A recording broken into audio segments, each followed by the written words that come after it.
Bueno, hermanos, vamos a comenzar con la tercera ponencia del día y con la segunda bajo mi responsabilidad.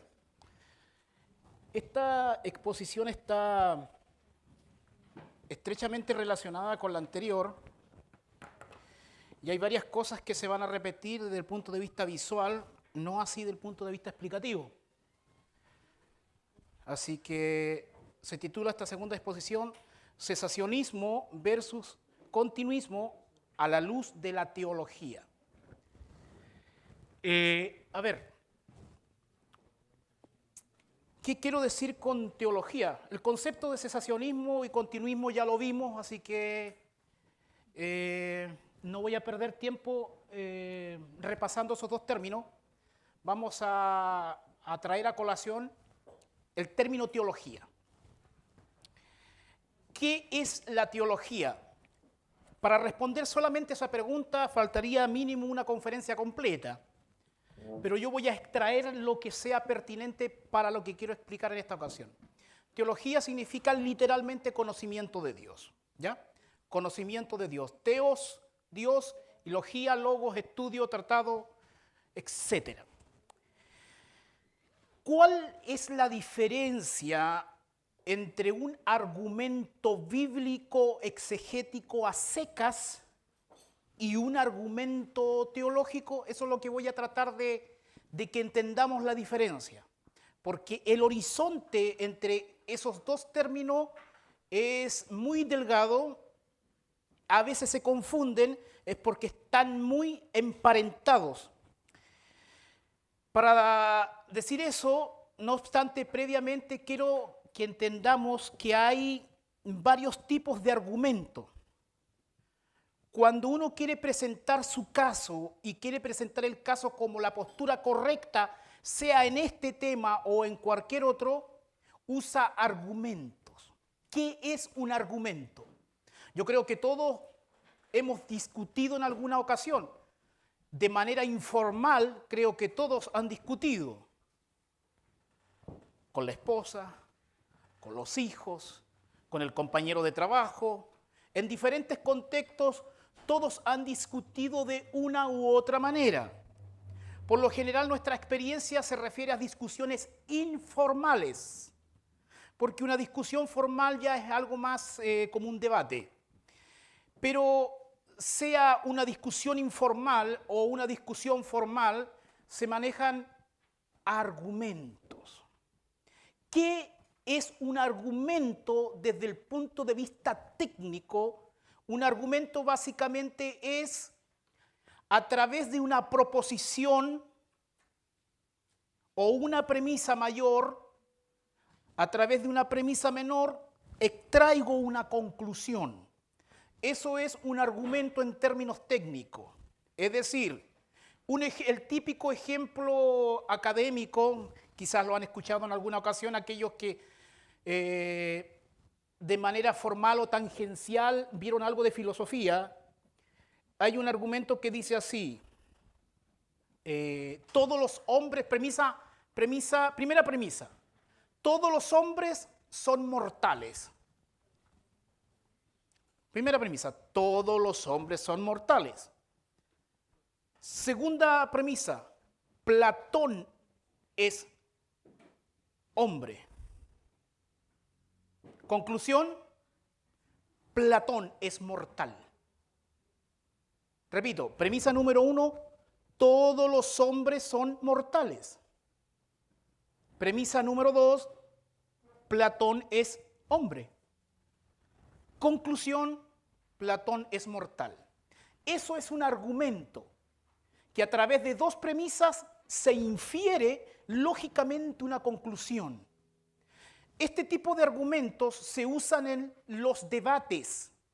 Entonces, tanto la postura continuista como cesacionista ha presentado argumentos a su favor. Cada uno trata de traer agua para su propio molino. Y en esta cuestión de argumentos nacen diferentes argumentos con diferentes naturalezas. Están los argumentos exegéticos, bíblico-exegéticos. Ese es un tipo de argumento. Argumento bíblico exegético. Vamos a ver de qué se trata. Están los argumentos teológicos. ¿Ya? Los argumentos teológicos que está básicamente emparentado con nuestra palabrita acá, teología. Están los argumentos históricos. Argumentos históricos. Están los argumentos filosóficos. Entonces, cuando uno discute con una parte, con la contraparte, si hay la contraparte me esgrime un argumento exegético, yo debería esgrimirle en correspondencia un argumento exegético.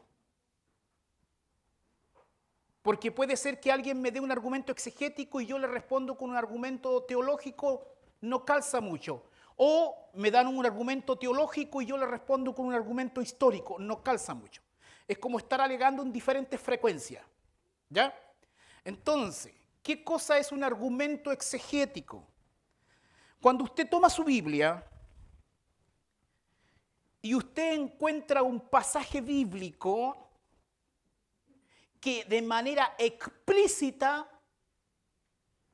prueba que lo que usted dice es la postura correcta.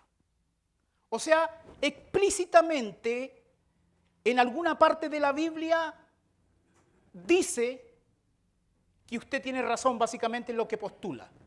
Ese es un argumento exegético bíblico, está ahí, está en la Biblia. No hay que escarbar mucho, ahí está. Ese es un argumento exegético. La exégesis básicamente es extraer y abrir algo de la escritura y sacar su contenido. El argumento o el análisis teológico es que aparte de ese análisis exegético, con otro análisis exegético y con otro análisis exegético, yo los combino y formulo un argumento de varios versículos bíblicos, de manera que hay un razonamiento más de sentido común, más teológico y no tan explícito del texto. A ver, cuando decimos cesacionismo versus continuismo a la luz de la teología, lo que nosotros vamos a rastrear en la historia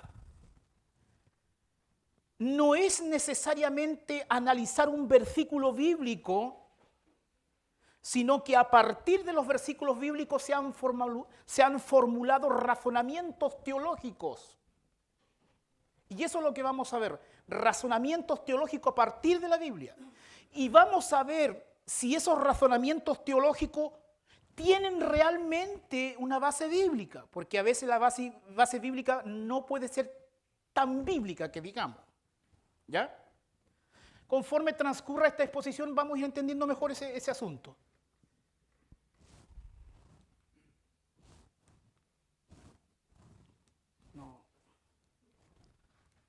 No está funcionando esto. ¿Se acabó la pila, parece? ¿Sí lo pueden cambiar?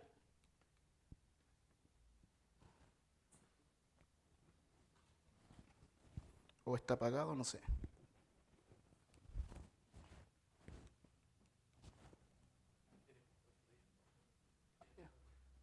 Ya, vamos a ver el contenido. Póngame el contenido completo, ¿no? Ya, ahí. Ese es el contenido de lo que vamos a ver en esta exposición. Igual que delante, vamos a ver en punto 1, hechos y hermenéutica. Vamos a hablar algo de los hechos y la hermenéutica aplicado a la cuestión teológica de esta cuestión de los dones. Vamos a ver dos libros influyentes en el siglo XX. Algo vimos de eso en la primera exposición. Dos libros influyentes en el siglo XX. Punto 3, vamos a ver puntos de vista. Delante en la mañana solamente lo mencionamos. Ahora vamos a ver más la cuestión teológica de estos puntos de vista. Y punto 4, principio de la temporalidad. Principio de la temporalidad. Ahí parece que se solucionó. Ahí sí. Ahí se solucionó. Entonces, este es el panorama de la exposición ahora de la tarde. Repito, Hechos y Hermenéutica, dos libros influyentes, puntos de vistas, principio de la temporalidad. Por razones de tiempo, yo no voy a esgrimir todos los argumentos que hayan dado tanto el continuismo como el cesacionismo, porque son muchos. Pero sí voy a hablar de los más importantes a mi juicio. ¿Ya?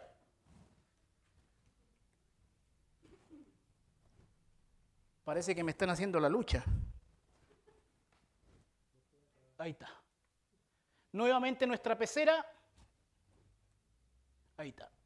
El objetivo de esta segunda ponencia es que la cristiandad tenga conciencia teológica del conflicto entre cesacionismo y el continuismo en relación a los dones del Espíritu, de manera que salga de la pecera. Básicamente es qué es lo que piensa el cesacionismo y qué es lo que piensa el continuismo ahora.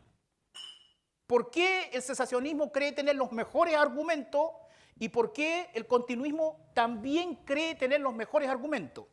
En este debate se esgrimen argumentos teológicos, argumentos exegéticos, argumentos históricos, argumentos filosóficos, etc. Argumentos de diferente naturaleza. Y uno tiene que aprender a distinguir un argumento del otro para hacerse cargo del argumento. ¿Ya?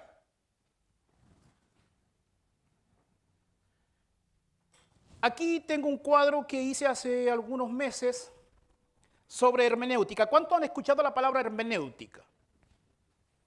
Yo sé que algunos la han escuchado, pero también sé quizás que algunos no han escuchado la palabra hermenéutica. La palabra hermenéutica no es una palabra solamente de uso teológico. La palabra hermenéutica también tiene un uso secular, ¿ya? No solamente se usa dentro de las lides teológicas, sino que también en el mundo secular de las diferentes ramas del conocimiento. De hecho, hay una corriente filosófica que se llama la hermenéutica. Pero en este caso, quiero que entiendan que la hermenéutica aplicado a la teología, aplicado al estudio bíblico, la hermenéutica básicamente es dos cosas. Dos cosas es la hermenéutica. Por un lado, la hermenéutica es una ciencia, ¿ya? Y por el otro lado, la hermenéutica es un arte o una práctica. La hermenéutica entonces es una ciencia y es un arte, dos cosas. Una ciencia y un arte. ¿Qué significa que la hermenéutica sea una ciencia?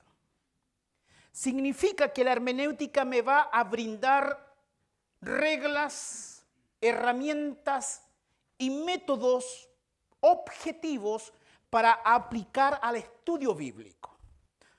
O sea, la hermenéutica es la ciencia que me va a brindar herramientas, reglas y métodos de investigación científica, podríamos decir, pero aplicado a la teología, al estudio de la Biblia. O sea, no es llegar e ir a la Biblia e interpretar lo que a mí se me ocurra. Hay principios, hay reglas y hay métodos, hay una metodología. En el mundo de la hermenéutica hay muchos métodos, por eso es que también hay que tener cuidado. También la hermenéutica es un arte. Eso significa que aunque la hermenéutica me brinde herramienta, me brinde principio y me brinde método, yo debo aprender a usar estas herramientas en la práctica. Debo ser perseverante en su aplicación. Debo ser constante. Por ejemplo, todos sabemos que un martillo se usa para clavar clavos. La herramienta martillo se usa para clavar clavos. Sin embargo, se debe practicar martillando para que yo no le erre al clavo. A veces muchos le erran y dicen como talla, está soplando fuerte el viento. ¿Me capta la diferencia? Una cosa es la herramienta en sí y otra cosa es el uso de la herramienta que me brinda a la larga la expertise. Entonces la hermenéutica es la ciencia y la práctica o el arte de la interpretación. Bernard Ramm, en su libro La interpretación protestante, página 18, me dice que la hermenéutica es la ciencia y el arte de la interpretación bíblica. Es una ciencia porque se guía por reglas dentro de un sistema, y es un arte porque la aplicación de las reglas es por habilidad y no por imitación mecánica. O sea que esas reglas uno tiene que practicarlas todos los días. La práctica hace al maestro. Pero para que yo aplique práctica debo conocer qué herramientas deben usarse y cómo deben usarse. Por ejemplo, un principio que me brinda la ciencia. Uno, como ejemplo, la Biblia no se contradice.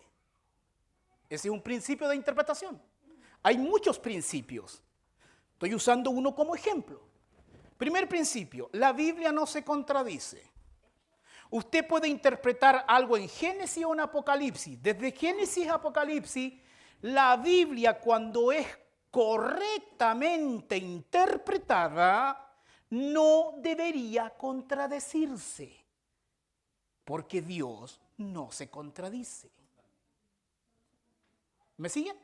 Por ejemplo, ese es un principio. Hay muchos más. Ahora, pero yo debo practicar con ese principio constantemente en la Biblia, una y otra vez, etc. A tal punto que el principio sea bien usado. También la ciencia de la hermenéutica me da métodos. Un método es un camino que me lleva de un punto A a un punto B. Eso es un método, una metodología. Es decir, en el mundo de la hermenéutica hay varios métodos de interpretación. Por ejemplo, está el método gramático histórico de interpretación, que es al cual yo me adhiero, y está el método, por ejemplo, alegórico místico de interpretación. ¿Cuáles son las diferencias principales de estos métodos? Hay más métodos, por si acaso. Pero ¿cuáles son las diferencias? Por ejemplo, todos recordamos la historia de David y Goliat, ¿cierto? ¿Sí o no? Usted en algún momento habrá escuchado en predicación, en estudios bíblicos, aquí y allá, que algunos cuando predican la historia de David y Goliat, de repente comienzan a interpretar los hermanos y comienzan a decir, por ejemplo, Goliat significa el diablo y David significa la iglesia. Entonces, Goliat ataca a David, el diablo ataca a la iglesia. Eso significa, hermano. ¿Cuántos dicen amén? Amén. Los hermanos se emocionan, pues. Y como que sienten que algo les toca. Pero con interpretaciones como esa. Las 5 piedras, ¿qué significan las 5 piedras? Las 5 piedras significan los 5 ministerios de Efesios 4:11, dicen. Apóstoles, profetas, evangelistas, pastores y maestros. Eso significa las 5 piedras que tomó David. E interpretan la Biblia de esa manera. Ahí están aplicando, estén conscientes de ello o no, están aplicando un método espiritualizador, un método alegórico de interpretación. En otras palabras, se imaginan en su cabeza qué significa eso. Y así pueden aplicar ese método a toda la Biblia y van a terminar espiritualizando la Biblia y diciendo lo que la Biblia no dice, aunque actúen de buena fe.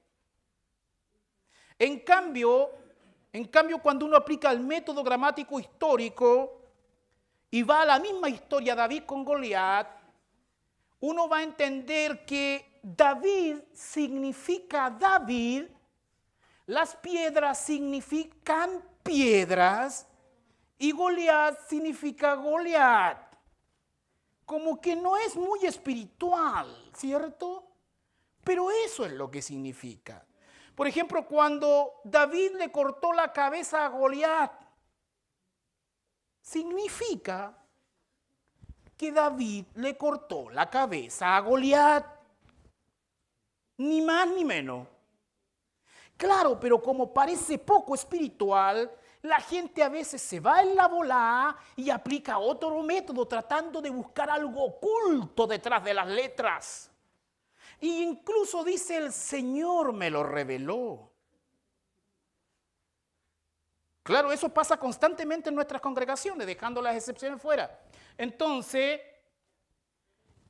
tanto el cesacionismo como el continuismo, habría que preguntarse qué método de interpretación aplican. Bueno, en el área del cesacionismo están los dispensacionalistas y los reformados.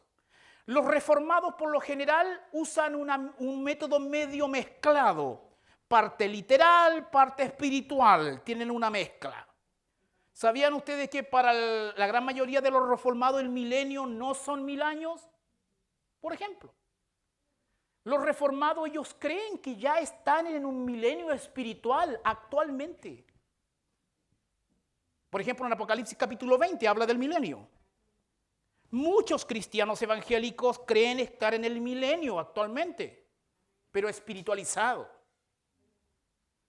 Otros creen que no, que es un milenio literal que va a aparecer en el horizonte escatológico, en su momento.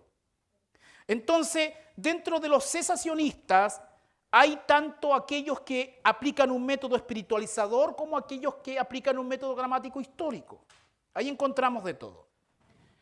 También en el lado continuista. En el lado continuista hay algunos que aplican un método gramático histórico y otros que aplican un método espiritualizador. O sea, en ambos lados uno puede encontrar de todo. Eso significa que si yo fuera cesacionista, no necesariamente voy a estar de acuerdo con todos los argumentos del cesacionismo. O si yo fuera continuista, no necesariamente voy a estar de acuerdo con el método hermenéutico que usan los cesacionistas. ¿Me sigue? A la luz de esto, a la luz de esta comprensión, vamos a seguir. Ahí está. Por ejemplo, primer punto, hechos y hermenéutica.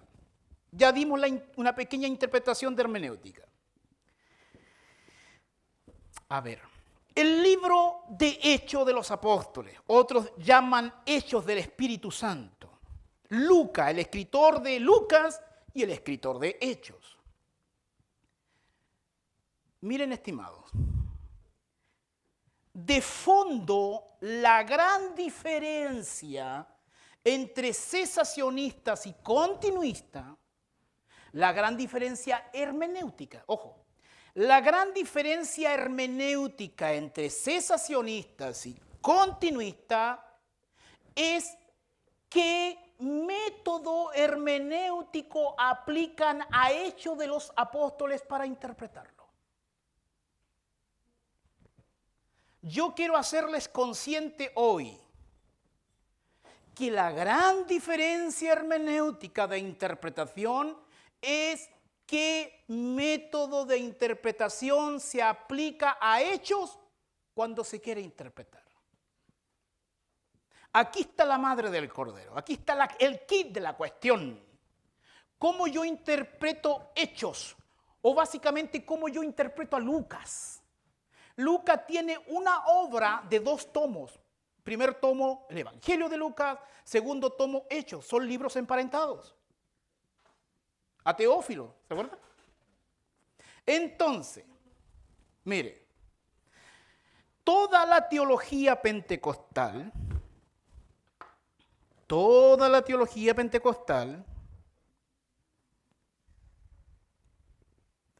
usted esté consciente de ello o no, si usted es pentecostal, déjeme decirle que toda la teología pentecostal se saca del libro de los Hechos. ¿Estará bien eso? No sé. Eso lo vamos a ver. Toda la teología continuista es sacada del libro de los Hechos, principalmente. Y los versículos que se estudian bajo la lupa del investigador son, puede anotar esto, Hechos capítulo 2 del 1 al 13. Hechos capítulo 2 del 1 al 13. Hechos capítulo 8 del 14 al 19. Hechos capítulo 8 del 14 al 19. Hechos capítulo 9, versículo 17 y 18. Hechos capítulo 10, versículo 44 al 46. Hechos capítulo 19, versículo del 1 al 7. De esos 5 episodios bíblicos del libro de Hechos, se extrae toda la teología de los continuistas, sean pentecostales o sean carismáticos. Entonces, el libro de Hechos debe estar bajo nuestra lupa, porque de ahí o cortamos para la izquierda o cortamos para la derecha a nivel de interpretación. ¿Estés consciente de ello o no? Ahora, la idea es que ahora estés consciente. Entonces, uno necesita saber cuál es la naturaleza del libro de Hechos. Y aquí están las diferencias.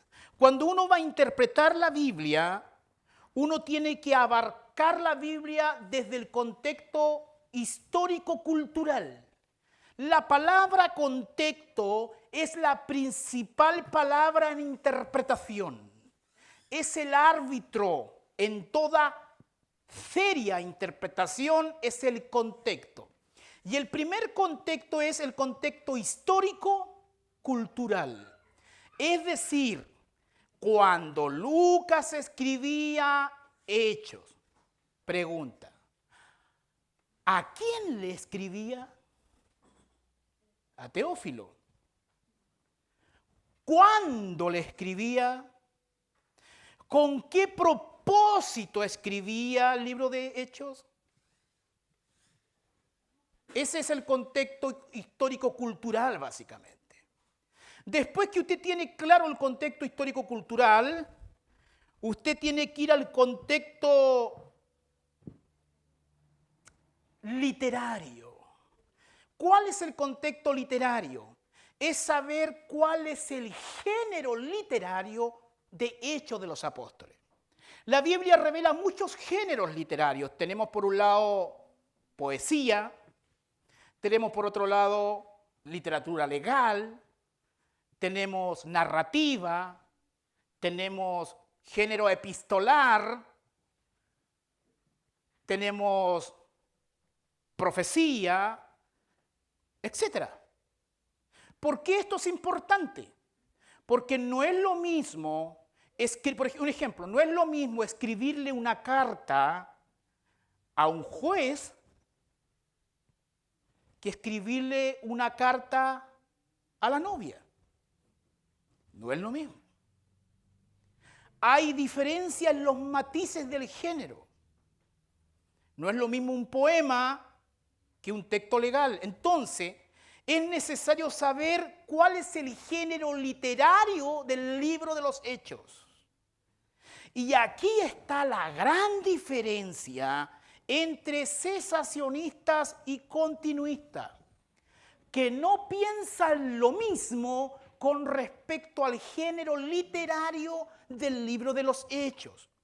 Y por ende las implicancias de la interpretación de fondo será distinta. Yo le estoy haciendo conscientes de eso. El libro de los Hechos, mire, el que escribió este libro es Justo González, es un historiador, él es un teólogo cubano pentecostal. ¿Por qué Justo González, siendo un gran historiador cubano, ha comentado el libro de Lucas y de Hechos?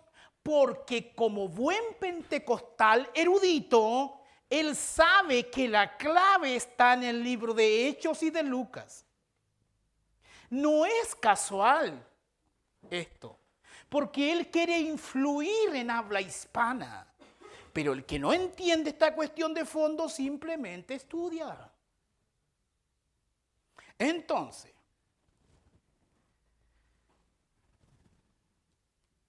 este es Justo González. Yo estoy seguro que todos hemos leído el libro Los Hechos. Entonces la pregunta a responder es esta. ¿Cuál es la naturaleza del libro de los Hechos? Por un lado, los continuistas dicen que el libro de los Hechos es un libro teológico, narrativo, normativo.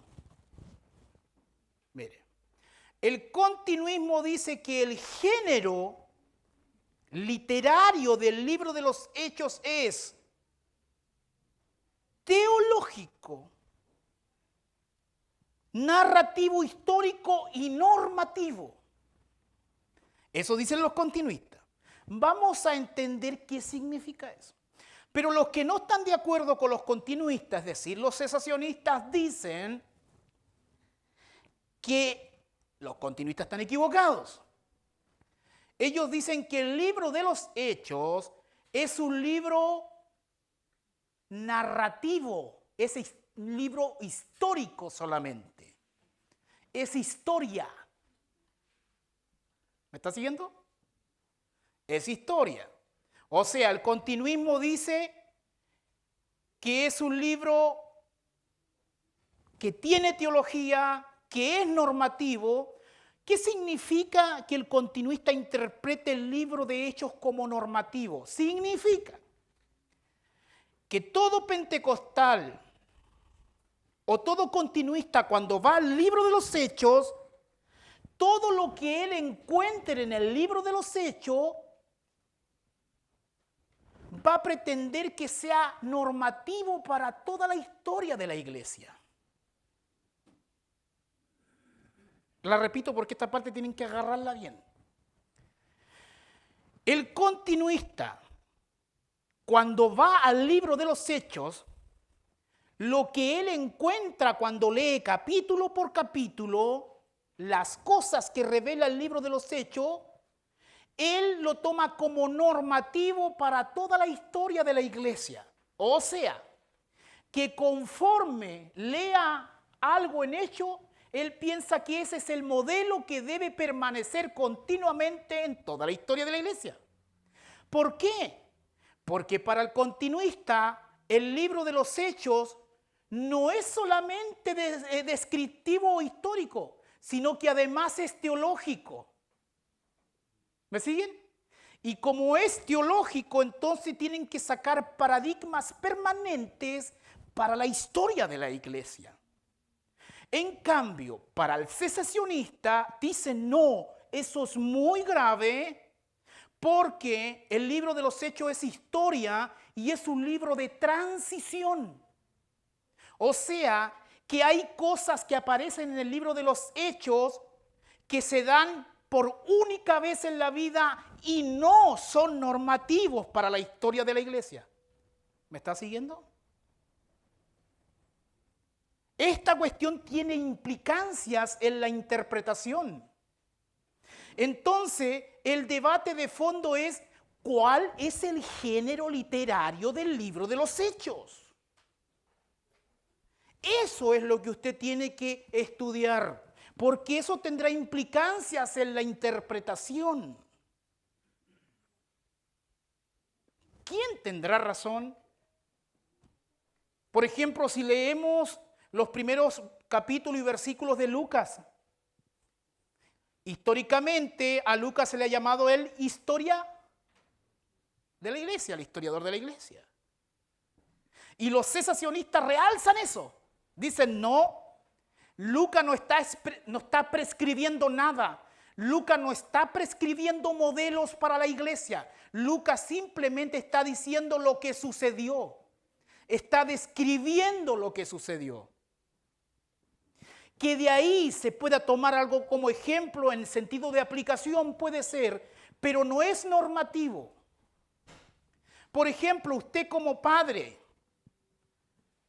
usted entra a su casa y le dice a sus hijos, Pedrito, usted me va a ordenar su cama todos los días en la mañana. Eso es una prescripción, eso es una orden. Eso es normativo, porque usted es una orden de que le dijo Pedrito, todas las mañanas usted me va a ordenar su cama. Es normativo. Hay una orden, hay una prescripción. Distinto sería que usted a su comadre, tomando mate con ella, le diga, ¿sabe que mi hijo Pedrito todos los días ordena su cama? Pero yo nunca le he dado la orden de que ordene su cama. ¿Se da cuenta la diferencia? Una cuestión es un mandato y otra cuestión es simplemente una descripción de lo que está pasando. Pero no es mandato. Entonces, en el libro de los Hechos, ¿qué es lo que Lucas está haciendo? ¿Simplemente está contando la historia de algo que está pasando? ¿O está dando mandamientos de cómo la iglesia debería funcionar a través de toda la historia? O puede ser que sí haya mandamientos, pero temporales. Por ejemplo, si usted recuerda el libro de los Hechos, ¿cómo debería la iglesia llevar el evangelio? Dice, primero en Jerusalén, después Judea, después Samaria y después hasta lo último de la tierra. ¿Qué pasaría si yo tomara hoy eso como una orden para la iglesia en Valdivia? Si yo dijera eso no es solamente descriptivo de lo que pasó ayer, sino que es una orden para la iglesia en Valdivia. Entonces yo le diría, hermanos, vamos a salir a evangelizar mañana a la costanera, ¿cierto? Y más de alguien de usted me va a decir, no, hermano Freddy, porque el libro de Hechos dice que debemos comenzar por Jerusalén. Entonces yo no lo acompaño a evangelizar a la costanera. Entonces, si bien es cierto, el lenguaje descriptivo narrativo puede tener normativas temporales como ese patrón de Jerusalén, Judea, Samaria y hasta el último la tierra, no significa que sea un patrón aplicable a la iglesia después. ¿Me está siguiendo el punto? Otra cosa es la aplicación. Yo no estoy hablando de aplicaciones, yo estoy hablando de sentido, de significado. Entonces, ¿cómo debe interpretarse el libro de los Hechos? Porque este entendimiento que usted está adquiriendo, mi amigo, con esto usted se está ahorrando, aunque no lo crea, se está ahorrando 5 años de seminario. ¿Por qué? Porque conozco seminaristas con cartones y chapa. Nada en contra de las chapas y los cartones bien obtenidos. Sin embargo, me he encontrado con muchos que pueden saberse la Biblia de memoria, pero no tienen el entendimiento de esto que usted está adquiriendo ahora. La gran diferencia entre continuistas y cesacionistas es que creen que el libro de los Hechos tiene diferentes géneros literarios y por ende debe abarcarse hermenéuticamente de diferente manera. Y por ende llegan a puertos interpretativos distintos. Unos son continuistas y otros son cesacionistas. Por ejemplo, a ver, el mismo Hechos capítulo 2. El evento del día de Pentecostés, Hechos capítulo 2, versículo del 1 al 13. ¿Es un evento único en la Biblia o es un evento que uno espera que debe repetirse varias veces en la historia de la iglesia? Repito, el día de Pentecostés, Hechos capítulo 2, fue un evento único con un significado único que no se va a repetir en la historia, o es un evento que marca un patrón normativo para el resto de la historia de la iglesia. Déjenme decirle que el corazón del pentecostalismo, dejando fuera las variantes, porque en todo sistema hay variantes, piensa que el patrón de hechos puede manifestarse en la historia. De ahí que el nacimiento del movimiento pentecostal creen que es un nuevo Pentecostés. Yo no estoy diciendo que eso esté bien o esté mal, simplemente estoy poniendo en evidencia lo que se dice. ¿Me está siguiendo? ¿Será eso bíblico o no? Bueno, eso vamos a estudiarlo. Pero yo estoy poniendo el entendimiento de fondo. A tal punto, yo vengo de una iglesia pentecostal. Yo sé de qué estoy hablando. En todos nuestros cultos siempre buscábamos un Pentecostés. Porque siempre el Espíritu debía derramarse. Cada culto, el patrón, el modelo, la ansiedad del horizonte devocional era encontrar un Pentecostés. A través de eso habían estrategias como retiros espirituales, vigilia, pero la cosa era encontrar un Pentecostés. Había que mover la cosa para que algo pase. De hecho, cuando yo estaba en el coro de esa iglesia, yo no sé qué hacía en el coro, pero yo estaba en el coro. Entonces, yo cantaba y gritaba, gloria a Dios. Yo creo que más de alguna vez lo hice de buena fe, pero muchas veces lo hice como para que el resto crea que yo era espiritual y que cada vez que yo decía, gloria a su nombre, algo suceda, como que sientan el poder de Dios y digan, este hermano tiene un nivel espiritual. Él es básicamente más hinchado que un sapo guasqueado, mi orgullo. A veces hasta me olvidaba de adorar a Dios. La idea era impresionar indirectamente y más si estaba la niña que me gustaba.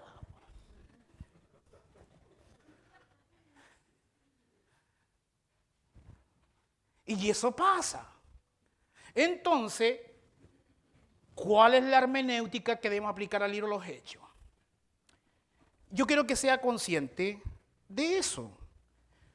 Porque si es un libro histórico, narrativo y descriptivo, por supuesto que yo puedo sacar cosas para aplicar, pero no es normativo. ¿Me siguen? Ahora, ¿qué es lo que es normativo en la Biblia?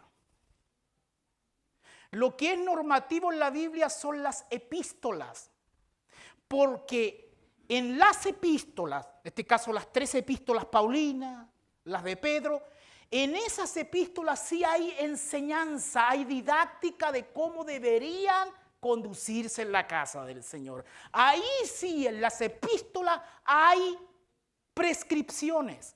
Es decir, mire, las epístolas interpretan la narrativa de los evangelios.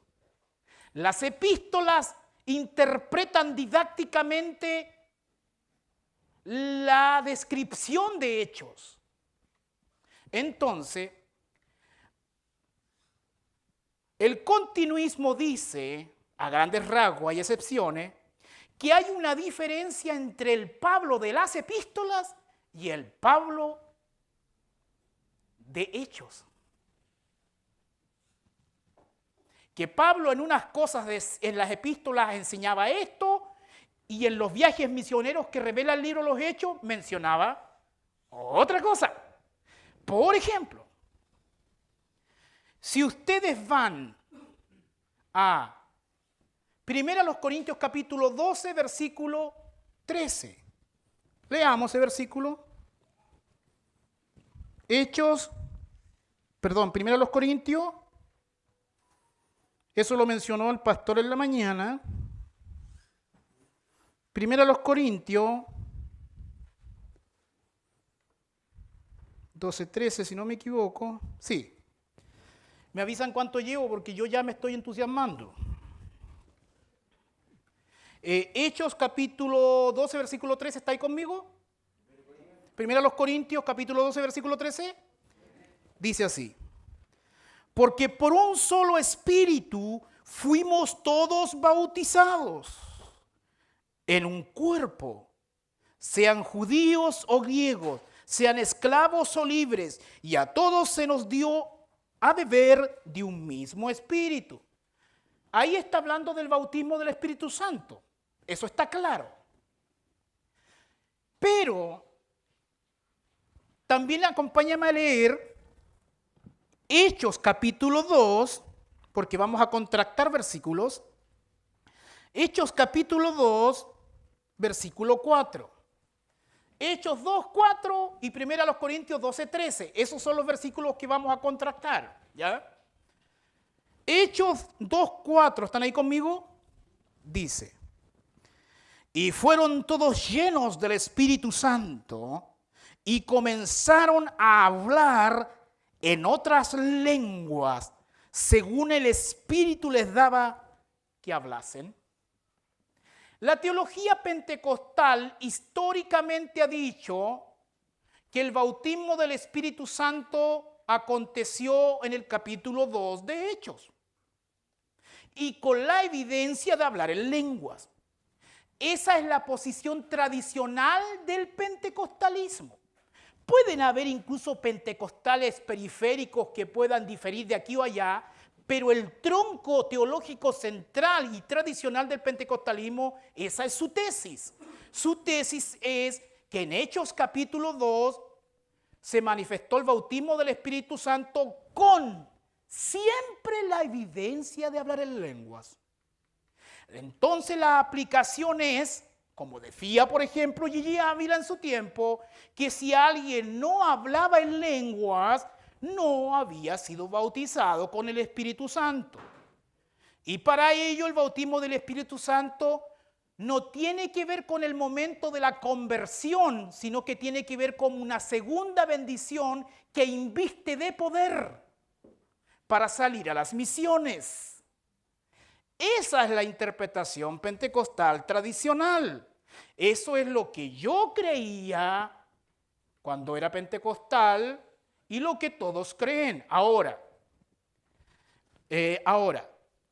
Sin embargo, 1 Corintios me dice que todos fuimos bautizados en un cuerpo, sean judíos o griegos.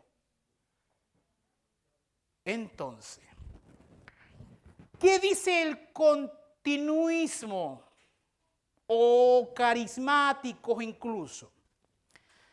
De hecho, hay una corriente principal dentro del pentecostalismo que dice que el bautismo de Hechos capítulo 2 es distinto al bautismo de 1 Corintios capítulo 12, 13. Ambos son bautismos, pero son bautismos distintos en diferentes momentos de la vida del individuo. Entonces el pentecostal académico me dice que hay una diferencia entre el Pablo de Hechos o el relato de Hechos del Pablo de las epístolas, a tal punto que el bautismo de 1 Corintios 12, 13 es simultáneo a la salvación, pero el bautismo de Hechos capítulo 2 es una experiencia posterior. ¿Me siguen? Mire, metámonos al libro de los Hechos. Pregunta: ¿quiénes estaban ahí esperando la promesa. La Biblia dice como 120. Pregunto, ¿esos 120 eran salvos? ¿Creían ellos? Sí, ellos eran creyentes. ¿Eran salvos? Sí. Estaban los apóstoles ahí, ¿me entienden? Y recibieron el Espíritu Santo, estoy hablando cómo lo interpreta el pentecostalismo, recibieron el bautismo del Espíritu Santo en Hechos capítulo 2, pero cuando ellos lo recibieron ya eran salvos. Si yo lo analizo desde el punto de vista cronológico, ¿cierto?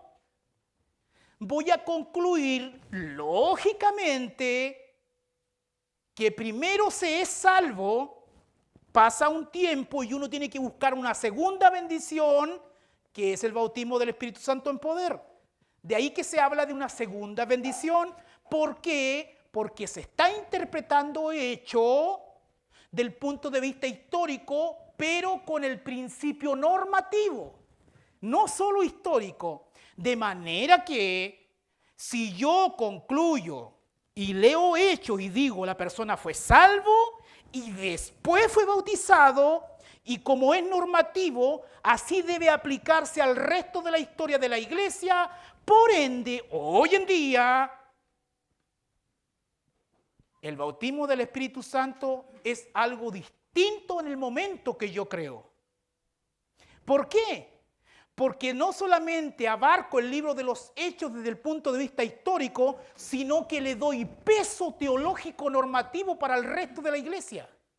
De ahí es que es legítimo desnaturalizar un género literario para que la conclusión cuadre con mi camiseta teológica. ¿Qué creen ustedes? ¿Será honesto o tendrán razón? En cambio, los cesacionistas dicen, y también algunos continuistas, ojo, dicen que el libro de los Hechos es un libro histórico, que es un libro de transición. Por ende, ellos dicen que lo que pasó en Hechos capítulo 2 y lo que Pablo dice en 1 Corintios 12:13 está hablando de lo mismo. Es el único bautismo. Sin embargo, hay una distinción entre la llenura, esa es otra explicación, lo explico después.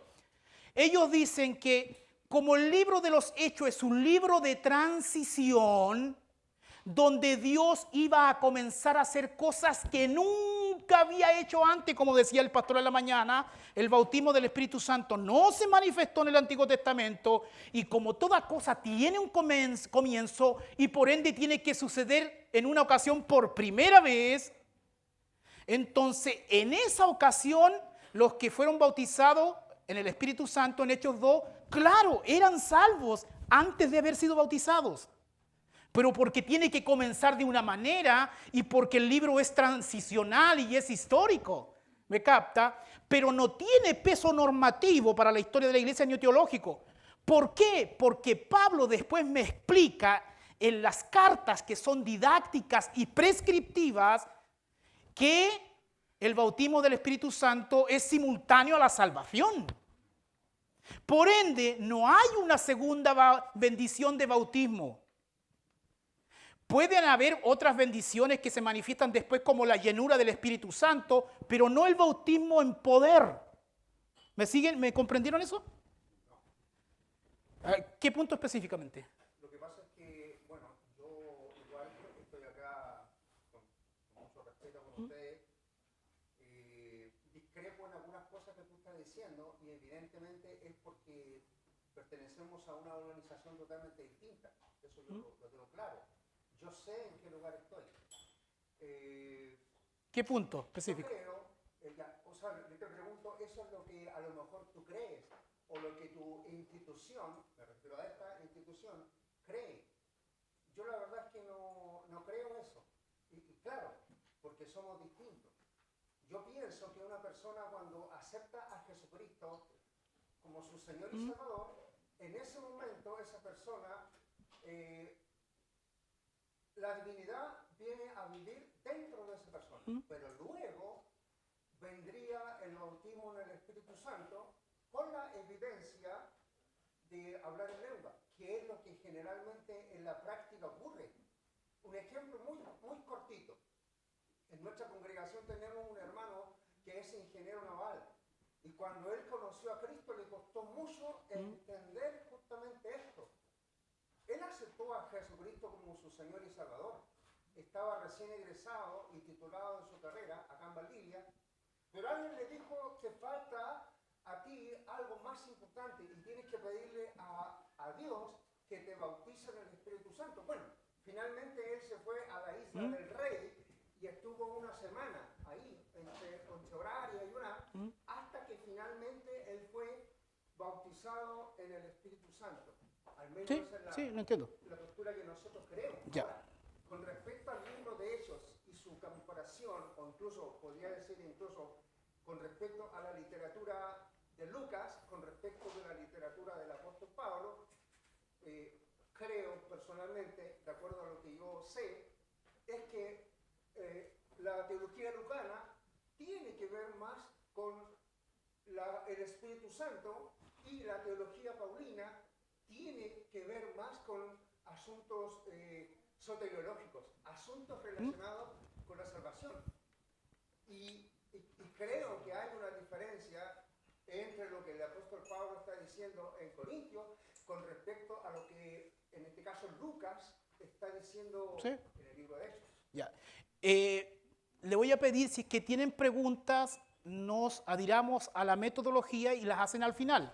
Obviamente le permitimos al hermano, pero si tienen más preguntas al final no hay problema. Si ustedes se pueden dar cuenta, él confirmó todo lo que yo dije. O sea, todo lo que dije es lo que creen. Y yo he estado hablando de las dos posturas lo que creen.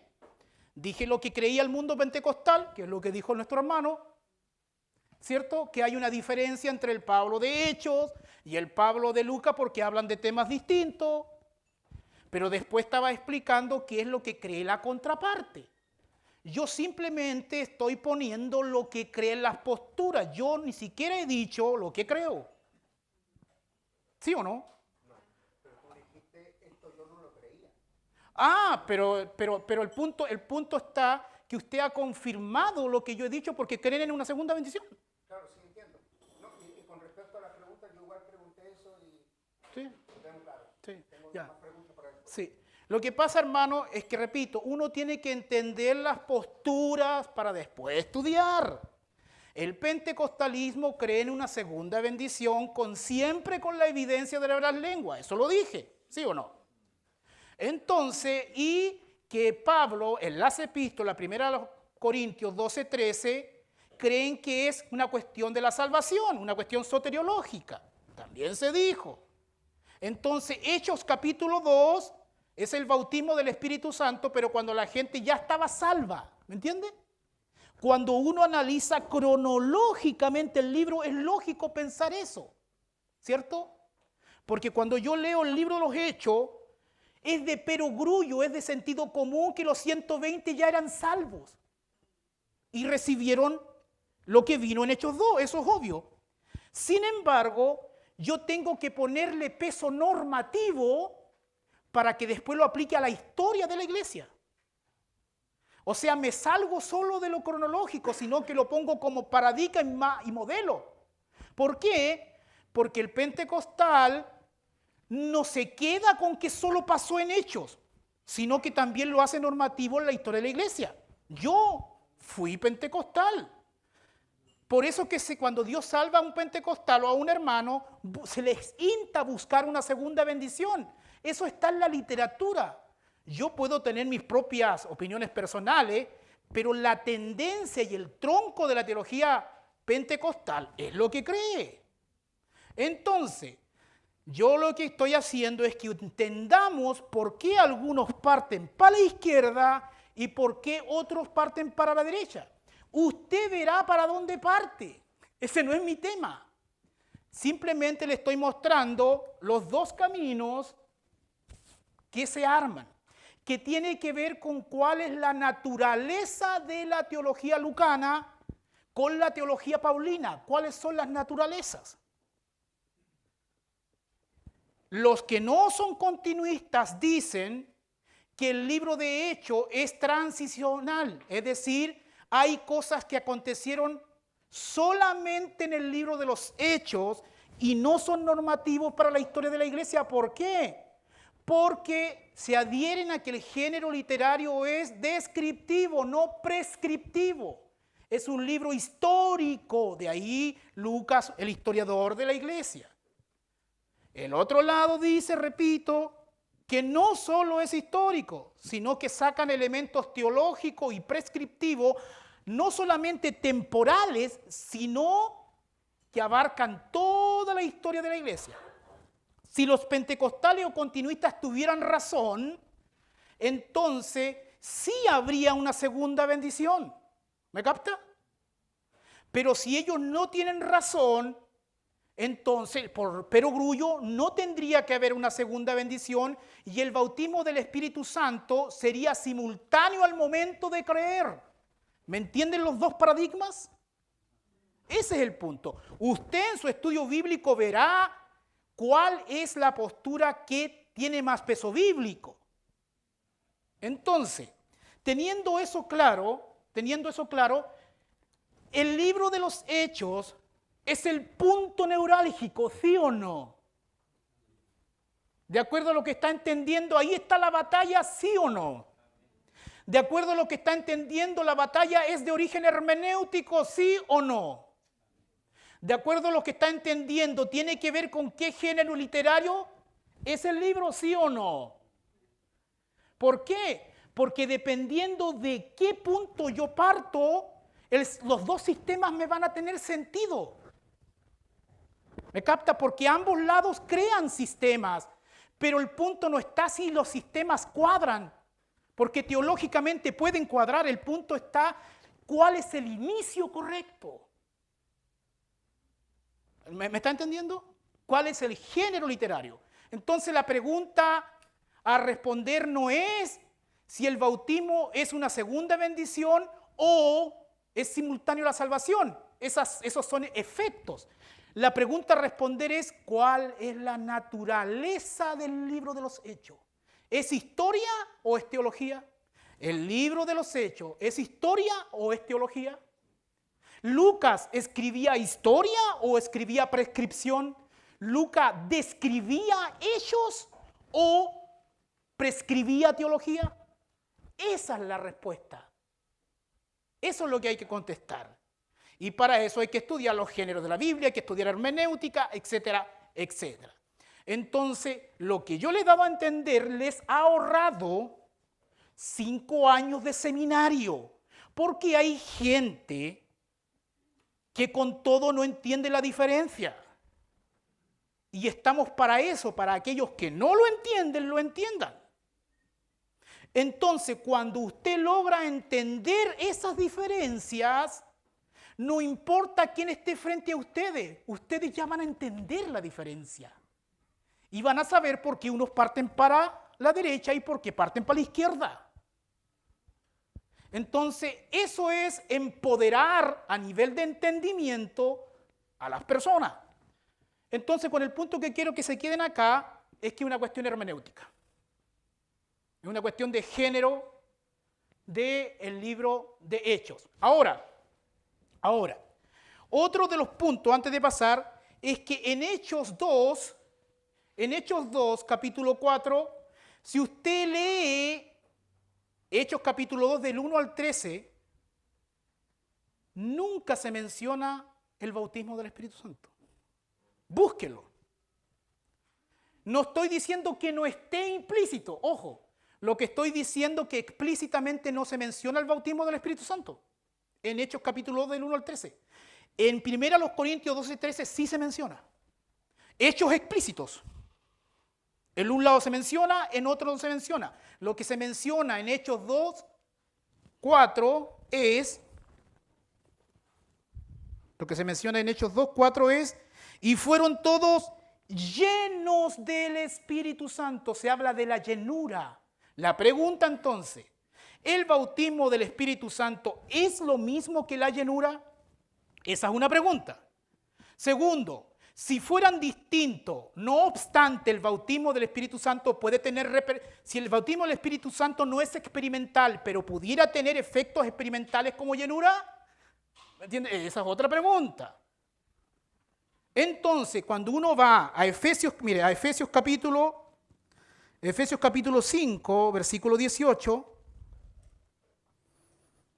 Efesios 5, 18 dice: no os embriaguéis con vino, en lo cual hay disolución, antes bien sed llenos del Espíritu Santo. Ahí hay un mandamiento, ¿cierto? Sed lleno del Espíritu Santo. Eso es una prescripción, no es narrativa. Es prescripción, es una orden, está en imperativo. La pregunta es, ¿en la Biblia se revelan personas que han sido llenas del Espíritu Santo más de una vez? El pastor delante nos mostró que sí. Segunda pregunta, el bautismo del Espíritu Santo, ¿cuántas veces lo recibe una persona? Cuando quiera que se dé, da lo mismo. ¿Cuántas veces se recibe el bautismo del Espíritu Santo?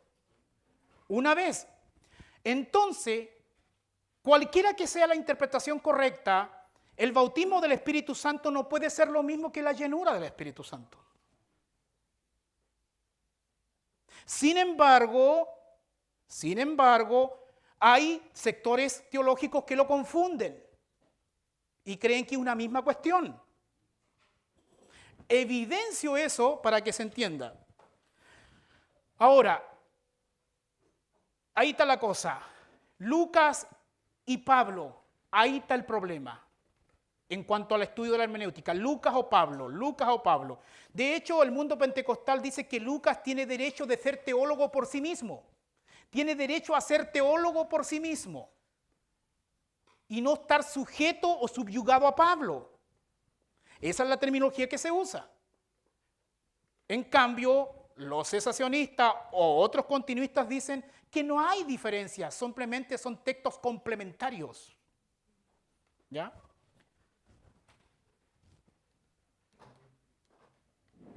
Entonces, dejando eso de la hermenéutica de lado, que creo que ha habido bastante luz, Benjamin Warfield, lo vimos en la mañana, escribió un libro en el año 1918 que se llamó Milagros falsificados. Este hombre, que vivió entre 1851 a 1921, en ese tiempo sucedieron dos cosas. Una es que el liberalismo teológico estaba en su boom. De hecho, todos los seminarios fundamentalistas ortodoxos estaban siendo invadidos por teólogos liberales.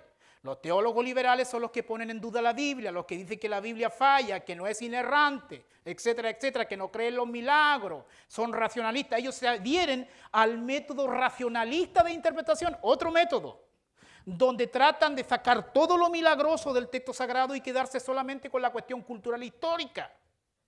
Entonces, este tipo de teología estaba invadiendo al mundo conservador, aquellos que sí creen que la Biblia manda. Entonces, esa fue una de las razones que llevó a Benjamin Warfield, León de Princeton, a escribir este libro. Esto es importante, ¿por qué, hermano? Porque después muchos cesacionistas se pusieron detrás de Benjamin Warfield.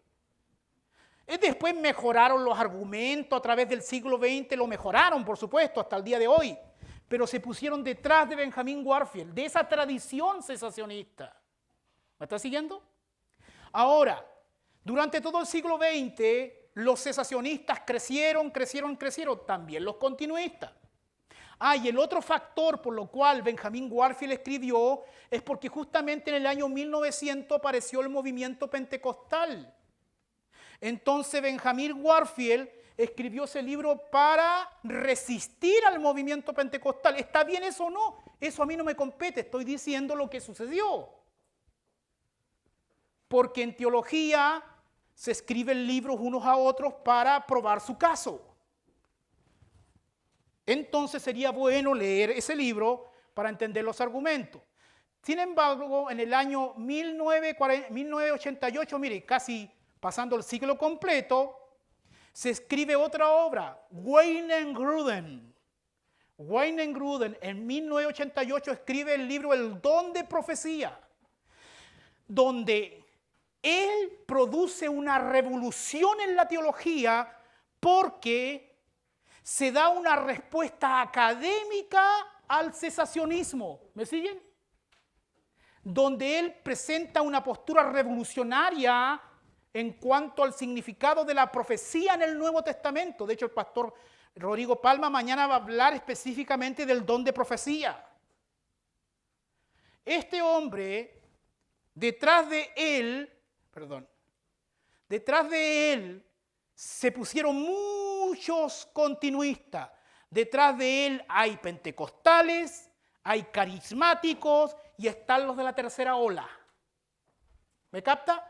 Porque la academia, los dos libros que influenciaron la academia, no digo que son los únicos libros que existen, de hecho hay libros mejores que eso, pero el impacto popular de su momento nadie les ganó. ¿Me están siguiendo? De hecho, a Grudem hay 4 libros que el dispensacionalismo le contesta a Grudem muy buenos, son libros de alto nivel académico que también deben ser leídos. Lamentablemente no están traducidos al español, pero le responden a Grudem y también los continuistas también le han respondido casi durante todo el siglo XX, le han respondido a este libro. Ahora, los que siguen a esta tradición hasta el final con MacArthur, por ejemplo, no significa necesariamente que ahora crean todos los argumentos de Benjamin Warfield, porque han perfeccionado los argumentos, los han pulido a través del tiempo porque la teología avanza, se desarrolla, los sistemas crecen. Se dice, pensábamos esto, pero ahora pensamos esto otro. ¿Me está siguiendo? Y así por ambos lados. De ahí 2 libros influyentes. Ustedes deben ser conscientes de esto si quieren tomarse el estudio en serio. ¿Cuánto me queda, Pastor Rodrigo?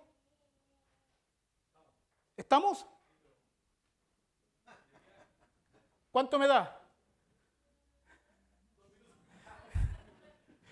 Oh, estamos comenzándonos, pero ¿5 minutos? ¿Vamos, hermano? ¿Dan permiso? Ya entonces Benjamin Warfield dice básicamente este argumento, mire, hay más en el libro, pero esto es el principal. Primero los Corintios 13, 8, 10 dice, el amor nunca deja de ser, pero las profecías se acabarán y cesarán las lenguas. Ahí está la palabra cesarán, de ahí cesacionismo, ¿me entiendes? Y cesarán las lenguas y la ciencia acabará, porque en parte conocemos y en parte profetizamos.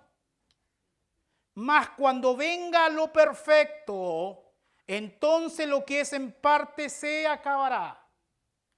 ¿Qué dijo el León de Princeton? Dijo que los dones, profecía, lengua, sanidad, una vez que llegue lo perfecto, ya no eran necesarios. Porque el mismo texto dice, cesarán las lenguas, etc. Aparentemente tiene razón Benjamin Warfield. Sin embargo, hay que preguntarse qué cosa es lo perfecto. Los cesacionistas creen de la línea de Benjamin Warfield. No todos los cesacionistas hoy creen eso. Pero Benjamin Warfield dice que lo perfecto es el cierre del canon, es decir, cuando se escribieron todos los libros del Nuevo Testamento, ¿cierto? Y se cerró el canon, o sea, los 27 libros del Nuevo Testamento. Entonces llegó lo perfecto porque llegó toda la revelación del Nuevo Testamento. Entonces ya no tenemos que andar buscando más revelaciones porque tenemos la Biblia cerrada. Eso básicamente dice Benjamin Warfield. De ahí que siempre los cesacionistas están poniendo énfasis en la Biblia, cuya cosa no es malo, pero lo hacen en desmedro de que ya no hay otros dones. ¿Me están siguiendo la lógica? Entonces, sin embargo, hay que decirle a Warfield, ¿realmente lo perfecto significa el cierre del canon? Yo creo que no. Porque aquí cuando uno estudia, textual y exegéticamente, lo más probable es que esto se refiera a la venida de nuestro Señor Jesucristo, cuando llegue lo perfecto. En ese sentido, el continuismo tiene esa posición. Entonces, por implicancia, claro, los dones van a acabar, pero no en el primer siglo, sino cuando venga nuestro Señor. Porque ahí no va a ser necesario, porque va a llegar el Señor, po, obvio. ¿Se imagina si estamos con el Señor? ¿Para qué voy a necesitar una profecía? Pues si estoy con el Señor. Ese es el punto. Pero lo que yo quiero dar a entender, que eso lo entendemos hoy. Pero cuando Benjamin Warfield esgrimió por primera vez eso, muchos se pusieron en la fila y empezaron a esgrimir eso. Hoy en día, muchos cesacionistas dicen, yo no creo eso. Sin embargo, es parte de su tradición y tienen que hacerse cargo. Y hacerse cargo significa, estábamos equivocados, ahora esgrimimos todo otro. Eso es hacerse cargo. Por ejemplo, MacArthur no cree lo que dice Benjamin Warfield. No tengo una pregunta, pero un comentario. Y lo otro es que la unilateralidad para defender algo siempre ha sido nociva. O sea, considerar un versículo para hacer una teología Sí. en cualquier lugar, hasta la misma escuela, Sí. es nocivo. Claro, ahora lo interesante de estas posturas del cesacionismo y el continuismo es que versículos explícitos casi no hay por ninguno de los dos lados. Entonces tiene que pasarse a la dimensión teológica, donde tienen que agruparse muchos versículos que a veces tienen luces implícitas para hacer teología. Si por eso es que no se ponen de acuerdo, porque el tema es difícil. ¿Me capta? Entonces, Benjamin Warfield le responde, mire, esto lo va a hablar el pastor Rodrigo mañana, solamente lo voy a mencionar rápido, porque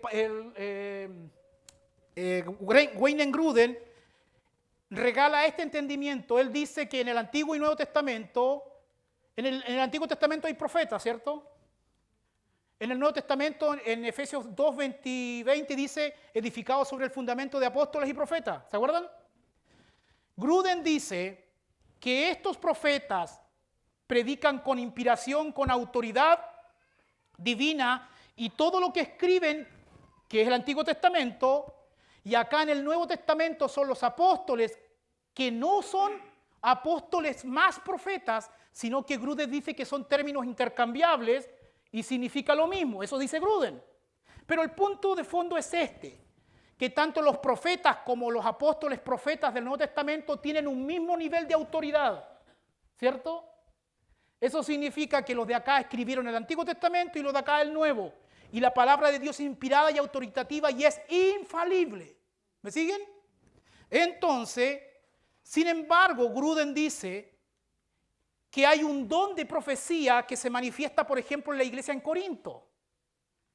Primero a los Corintios capítulo 12, que se habla del don de profecía. El pastor va a hablar de eso. Yo voy a pasarlo rápido por el tiempo. Y este don de profecía no tendría el mismo nivel de estos escritores de acá. No tiene la misma autoridad. Si bien es cierto, es profecía que se manifiesta en el contexto de la iglesia, pero no es profecía infalible, no es profecía inspirada, ¿me entiende? Es profecía dada en Dios para guiar a la iglesia en cosas más particulares. Esta profecía no tiene que ver con traer doctrina. Esta profecía no es canónica. Porque incluso en el tiempo de la Biblia, todos los profetas de Corinto, lo que profetizaron no quedó en un canon. Eso dice Grudem. Entonces, hoy en día, ¿por qué no podrían haber profecías, dice Grudem, que tampoco necesariamente sean canónicas, pero el cesacionismo parte de la base y la tesis que toda profecía debe ser canónica? De ahí que te dicen que si tú crees en una profecía actual, es porque tienes el canon abierto y tienes que ponerle otro libro a la Biblia. Sin embargo, no se condice porque lo que Grudem está proponiendo, por supuesto puede estar equivocado, pero lo que él propone no es lo que atacan los cesacionistas, están haciendo un hombre de paja. Lo que él dice que la profecía de la iglesia en Corinto es de otro nivel. No es un nivel inspirado, no es canónica, pero puede coexistir en la iglesia local como también en la misma Biblia coexistió. Entonces, esto fue revolucionario, hermano. Esto fue revolucionario porque muchos se adhirieron a esto, algunos con algunos matices hoy en día, con algunos cambios, etc. Pero siguen esa tradición. Y los cesacionistas les responden, por ejemplo, con este libro. Dice, profeta falible. Es como decir, permítanme la exageración. ¡Ja, ja, ja! Ustedes son los que creen en las profecías falibles. ¿A dónde se ha visto eso que puede haber una profecía falible? El de acá le responde, pero la Biblia dice que debemos juzgar y examinar la profecía para desechar lo bueno y retener lo bueno y desechar lo malo. Entonces ahí por ahí va toda la argumentación. Ahora, el pastor va a profundizar en el don de profecía mañana, simplemente estoy dando una pincelada. 2 libros influyentes. ¿Son influyentes los libros en el siglo XX en el debate o no? Obvio, hay que estudiarlos por honestidad intelectual. Puntos de vista, ya súper rápido. Hay 4, hermanos. Hay en toda esta telaraña, hay diferentes posturas. Este libro deben estudiarlo porque revela las posturas. Wayne Grudem un día dijo, ya vamos a reunir eruditos capos de todos lados. Vamos a reunir a Richard Gaffin, cesacionista, a Robert Saussure, abierto pero cauteloso, ese es el cauteloso. Y acá está Summer Tom, que es de la tercera ola. Ahí me falta uno que es Douglas Hoss. Y básicamente el cesacionista, pentecostal, carismático, tercera ola, abierta pero cautelosa. Usted cuando haga todo el estudio que tenga que hacer, probablemente va a elegir una de esas posturas. Pero tiene que estudiarla una a una, para saber cuál es la que más honra al texto bíblico.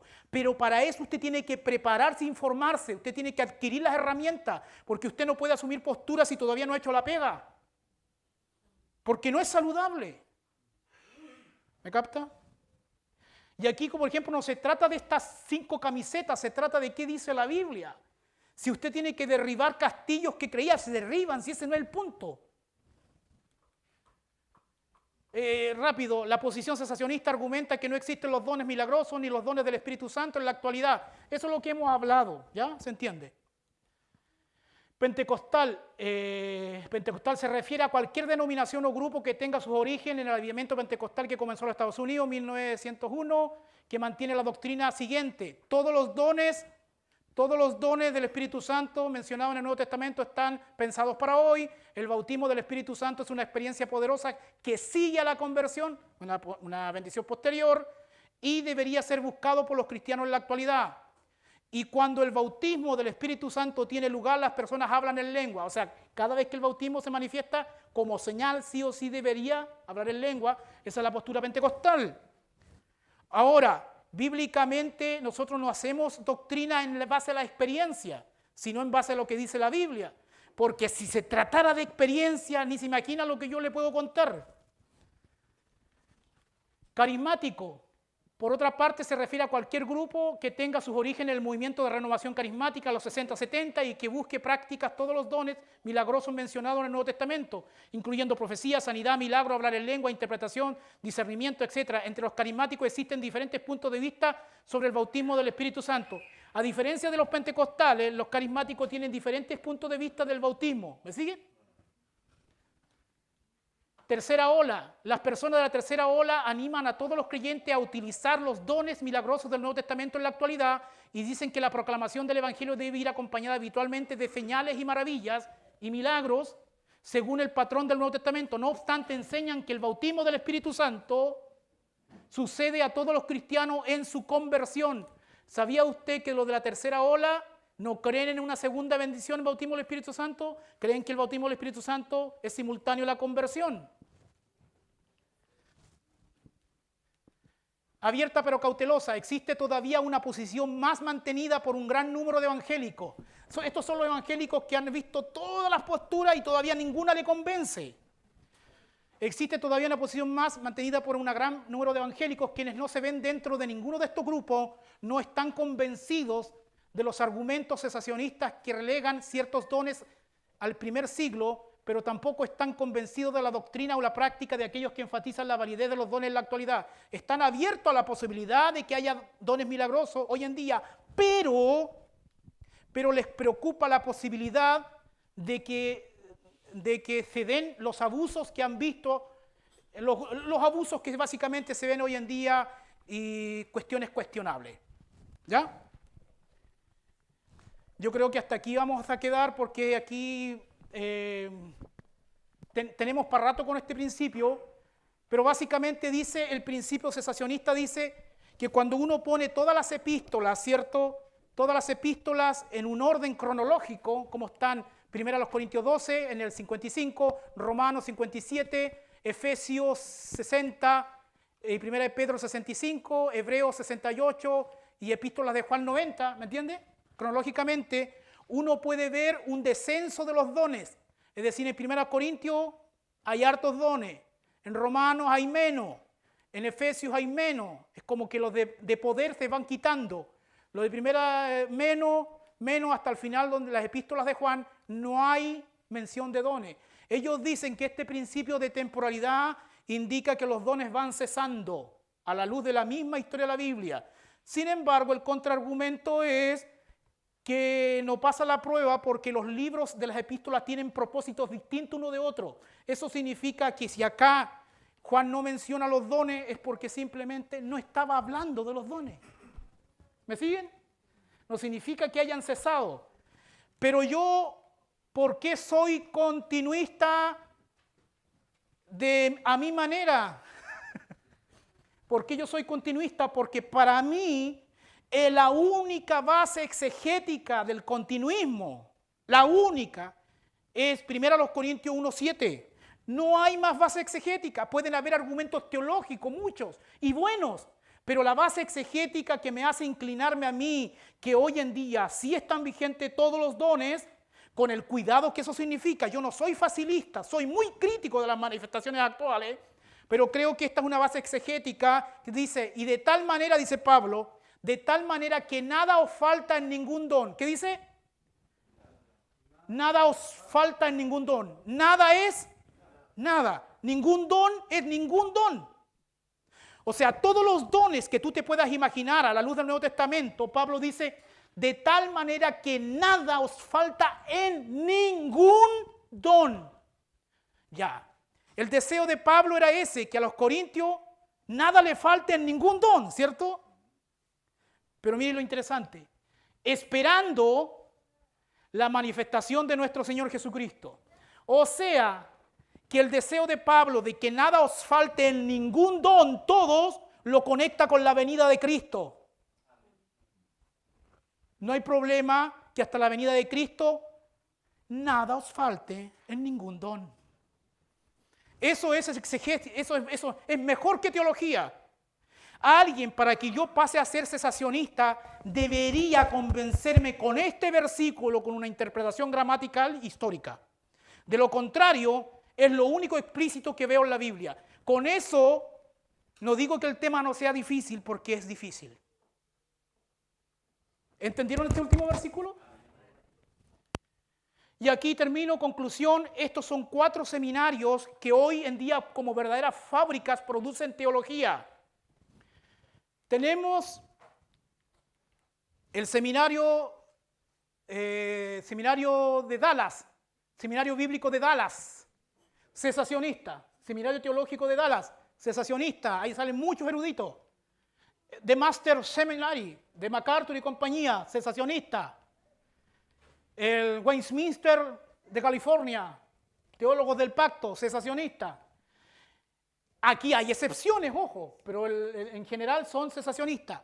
El único seminario que han sacado muchos continuistas es el Seminario Bíblico Fuller, Seminario Teológico de Fuller, que ahí han salido varios herejes, ojo, varios del movimiento apostólico y profético, de todos estos movimientos. Sin embargo, son continuistas. Estos son seminarios referentes del mundo de la teología. No significa que sea lo único seminario, el mundo está lleno de seminarios. Pero estos son seminarios referentes. Estos seminarios producen teología, producen eruditos, los eruditos escriben libros, las librerías venden los libros y usted se come los libros y después lo predica en su iglesia. Por eso hay que averiguar qué estamos leyendo y hay que estudiarle en serio. Y ahí damos término, gracia y paz a vosotros. ¿Me avisa cuando estemos fuera? Anota